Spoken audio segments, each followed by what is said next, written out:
માં જોડાઈ રહ્યા છે NIT લર્નિંગનું મેનેજમેન્ટ અને અત્યારે કંપનીના CEO અને ED स्वप्नेश डल्ला अपनी साथ जोड़ाया है। सर गुड आफ्टरनून, स्वागत है आपका शो पर। सबसे पहले स्वप्नेश सर जानना चाहेंगे ओवरऑल आउटलुक ऑन रिजल्ट्स जानना, क्योंकि अमिड सेक्टर चैलेंजेस इन मार्च 25 आप कैसे देख रहे हैं इस क्वार्टरली परफॉर्मेंस को और ओवरऑल इस ईयर को? ये जो क्वार्टर ख़त्म हुआ चैलेंजिंग क्वार्टर था। हमने एक्सपेक्ट किया था कि ये क्वार्टर बेटर रहेगा कंपेयर्ड टू जो क्वार्टर के नंबर्स आए।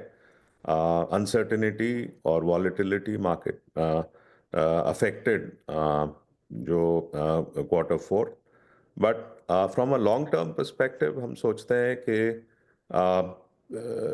We will have a better opportunity going forward. आगे की ग्रोथ हम सोचते हैं कि बेटर रहेगी, बट Q4 मार्केट अनसर्टेनिटी और वॉलेटिलिटी की वजह से अफेक्टेड था। जी डेफिनेटली सर, फिर भी जो एक पॉजिटिव कंपनी के देख रहे हैं NIT लर्निंग, यहाँ से जो अचीवमेंट है it's highest net sales in the last 5 quarters. Near term sales trend कैसे देख रहे हैं सर इसको लेकर? नियर टर्म हम सोचते हैं जैसे क्वार्टर वन के लिए हम सोचते हैं कि 3 to 4% सीक्वेंशियल ग्रोथ आएगा। अगले साल के लिए हम सोचते हैं कि 10% से ज़्यादा ग्रोथ आनी चाहिए। हमारा जो सेक्टर है लर्निंग एंड डेवलपमेंट सेक्टर, उसमें हम मार्केट लीडिंग ग्रोथ और प्रॉफिटेबिलिटी डिलीवर करते आए हैं और हम सोचते हैं कि आगे भी करते रहेंगे। जी सर, कस्टमर एक्विजिशन यहाँ से देखने जाए स्वप्नेश सर तो कैसे देख रहे हैं और आने वाले समय में कैसा मोमेंटम यहाँ पे दिख सकता है? पिछले क्वार्टर में हमने 3 नए कॉन्ट्रैक्ट साइन किए, 2 नए लोगोस और एक एक्सपेंशन साइन किया।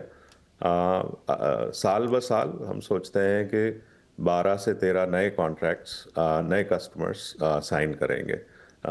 अभी हमारा विजिबिलिटी $390 मिलियन है। Correct sir.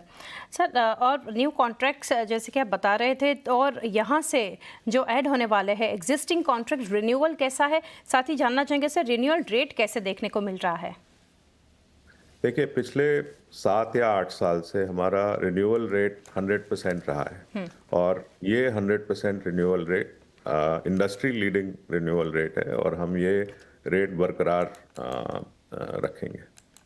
Okay sir, margins के जो नंबर देख रही थी 24.3% से सर एक शार्प डिक्लाइन देख रहे हैं 18.6%। तो सर ये जो लोएस्ट पॉइंट पे हम मार्जिन्स को देख रहे हैं, तो इसको लेकर आगे कैसे आप गाइड करना चाहेंगे? क्या यहाँ से आप इसके बारे में मार्जिन्स के ऊपर एक व्यू लेना चाहेंगे? जो हमारा मार्जिन क्वार्टर फोर में रहा अप्रॉक्सीमेटली 20% का, उससे मार्जिनली बेटर रहेगा। अगले साल में हमारा मार्जिन तकरीबन 20 से 21% में रहेगा। और आगे भी हमने जैसे गाइडेंस किया है कि ये बिजनेस 20% ग्रोथ 20% मार्जिन का बिजनेस है। सो हमारी मार्जिन आगे चलते हुए 20-21% के बीच में रहेगी। लॉन्ग टर्म थोड़ा सा बढ़ सकती है, पर तकरीबन 20-21% में रहेगी। जी सर, तो सर रेवेन्यू विजिबिलिटी कैसे देख रहे हैं, क्योंकि रेवेन्यू के नंबर एक इजाफा यहाँ से इस क्वार्टर में हम देख रहे हैं, तो कैसे विजिबिलिटी है और फॉर FY26 आप कैसे गाइडेंस देना चाहेंगे फॉर रेवेन्यू? रेवेन्यू विजिबिलिटी अभी हमारा $390 मिलियन का है। अगले साल के लिए हम समझते हैं कि 10% से ज़्यादा ग्रोथ होना चाहिए।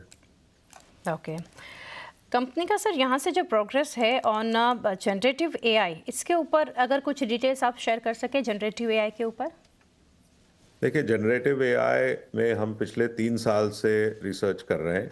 हमारे हिसाब से generative AI is going to be transformational for education and training business. हमारे पिछले क्वार्टर हमने पहला कॉम्प्रिहेंसिव जनरेटिव AI का कॉन्ट्रैक्ट जीता है। आगे चलते हुए हमें लगता है कि generative AI will enable more contracts. तो अभी शुरुआत है, मार्केट को अडेप्ट करने के लिए थोड़ा समय लग रहा है, पर आगे चलते हुए जो हमने इन्वेस्टमेंट पिछले 2-3 साल से करते आ रहे हैं, उसके बेसिस पे हमारी पोजीशन कंपेटिटर्स से काफ़ी अच्छी होनी चाहिए और ज़्यादा कॉन्ट्रैक्ट्स जनरेटिव एआई बेस्ड होंगे। Correct sir. Sir couple of questions जो यहाँ से जानना चाहेंगे, एक तो सर एक्सपेंशन प्लान या फिर स्ट्रेटेजिक इन्वेस्टमेंट कंपनी के कुछ कैपेक्स को लेकर कुछ प्लान्स? पिछले क्वार्टर में हमने एक छोटा माइनॉरिटी इन्वेस्टमेंट किया, आपने देखा होगा, एक वर्चुअल रियलिटी कंपनी में जो स्टैनफोर्ड रिसर्च लैब में स्टैब्लिश हुई थी। आप आगे जाते हुए हमारे ग्रोथ कैपिटल इन्वेस्ट करने के काफ़ी रोबस्ट प्लान्स हैं, और जैसे जैसे ये प्लान्स कामयाब होते जाएंगे वैसे वैसे हम आपको सलाह देते रहेंगे। जी, एंड सर लास्टली काफ़ी अपने डिटेल्स नंबर्स के ऊपर शेयर की, but for coming quarters FY26 की अगर बात करें, कैसे देख रहे हैं आप, क्या गाइडेंस शेयर करना चाहेंगे? आने वाले क्वार्टर के लिए हम समझते हैं कि रेवेन्यू ग्रोथ सीक्वेंशली 3 से 4% रहेगी, और profitability in line with Q4 रहनी चाहिए। काफ़ी डिटेल्स शेयर की, thank you sir for connecting and best wishes for coming quarters. Thank you. NIT લર્નિંગના મેનેજમેન્ટ સાથે આપણે ચર્ચા કરી રહ્યા હતા, અને અત્યારે સ્ટોક પ્રાઇસ પર નજર કરીએ તો 345 પર જોઈ રહ્યા છે, ડેઝ લો પર કાઉન્ટર ટ્રેડ થઈ રહ્યું છે, લગભગ 0.5% ઘટાડા સાથેનો ઓવરઓલ જે રીતે આ ક્વાર્ટર આ કંપની, આ સેક્ટરની કંપનીઓ માટે જે છે થોડું આપણને વીક દેખાઈ રહ્યું છે, તો મેનેજમેન્ટે નંબર્સ પર અને આવનારી યોજના પર ચર્ચા કરી। એ સાથે જ